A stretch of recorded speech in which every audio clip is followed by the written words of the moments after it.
दोस्तों, क्या आप जानते हैं रामनवमी क्यों मनाई जाती है? इसके पीछे क्या पौराणिक कथा जुड़ी हुई है, जानेंगे आज की वीडियो में।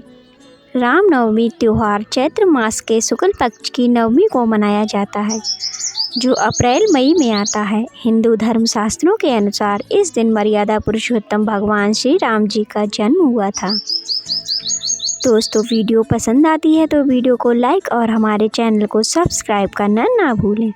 हिंदू धर्म ग्रंथों के अनुसार त्रेता युग में रावण के अत्याचारों को समाप्त करने तथा धर्म की पुनः स्थापना के लिए भगवान विष्णु ने मृत्युलोक में भगवान श्री राम के रूप में अवतार लिया था।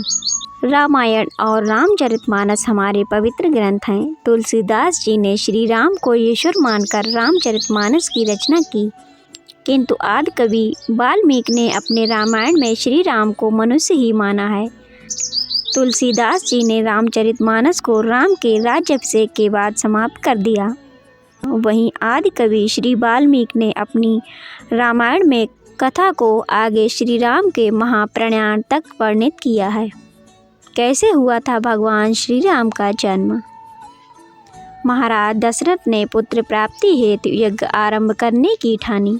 महाराज की आज्ञा अनुसार श्यामकर्ण घोड़ा चतुरांगिनी सेना के साथ छुड़वा दिया गया।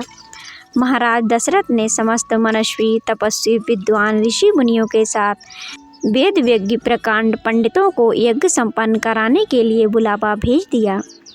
निश्चित समय पर समस्त अभ्यागतों के साथ महाराजा दशरथ अपने गुरु वशिष्ठ जी तथा अपने परम मित्र अंगदेश के अधिपति लोकपाद के जमाता श्रृंग ऋषि को लेकर यज्ञ मंडप में पधारे। इस प्रकार महान यज्ञ का विधिवत शुभारंभ किया गया। संपूर्ण वातावरण वेदों की रचनाओं के उच्च स्वर में पाठ से गूंजने तथा समिधा की सुगंध से महकने लगा। समस्त पंडितों, ब्राह्मणों, ऋषियों आदि को यथोचित धन धान्य गौ आदि भेंट कर आदर से विदा करने के साथ यज्ञ की समाप्ति हुई।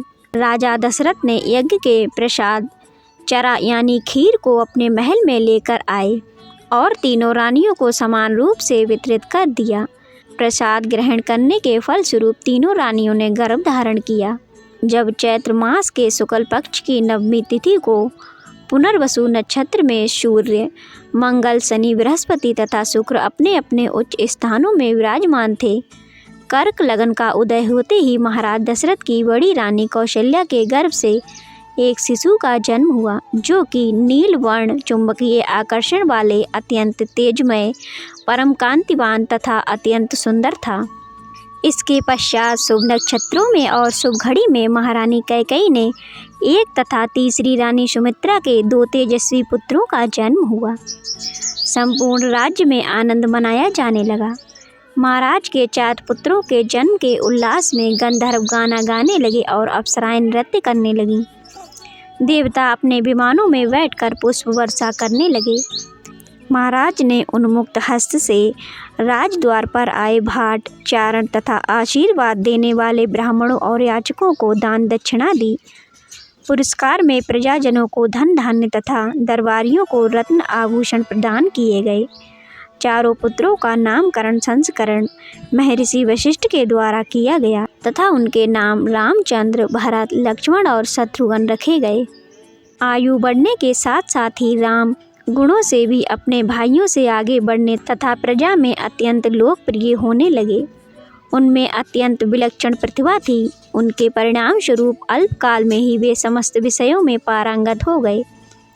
उन्हें सभी प्रकार के अस्त्र शस्त्रों को चलाने तथा हाथी, घोड़े एवं सभी प्रकार के वाहनों की सवारी में उन्हें असाधारण निपुणता प्राप्त हुई। वे निरंतर माता पिता और गुरुजनों की सेवा में लगे रहते थे। उनका अनुसरण शेष 3 भाई भी करते थे। गुरुजनों के प्रति जितनी श्रद्धा भक्ति इन चारों भाइयों में थी, उतना ही उनमें परस्पर प्रेम और सौहार्द भी था। महाराजा दशरथ का हृदय अपने चारों पुत्रों को देखकर गर्व और आनंद से भर उठता था। धार्मिक ग्रंथों के अनुसार त्रेता युग में भगवान राम का जन्म चैत्र शुक्ल नवमी के दिन हुआ था, जिसे श्री राम नवमी के रूप में मनाया जाता है, जिसका उद्देश्य रावण के अत्याचारों का खात्मा तथा अधर्म का नाश करके धर्म की स्थापना करना था। रामनवमी के त्यौहार का महत्व हिंदू धर्म में सभ्यता में महत्वपूर्ण रहा है। इस पर्व के साथ ही माँ दुर्गा के नवरात्रों का समापन भी होता है। हिंदू धर्म में रामनवमी के दिन पूजा अर्चना की जाती है। रामनवमी की पूजा के पहले देवताओं पर जल, रोली और लेप चढ़ाया जाता है। इसके बाद मूर्तियों पर मुट्ठी भर के चावल चढ़ाए जाते हैं। पूजा के बाद आरती की जाती है। कुछ लोग इस दिन व्रत भी रखते हैं। यह पर्व भारत में श्रद्धा और आस्था के साथ मनाया जाता है। रामनवमी के दिन ही चैत्र नवरात्र की समाप्ति भी होती है। हिंदू धर्म शास्त्रों के अनुसार इस दिन भगवान श्री राम जी का जन्म हुआ।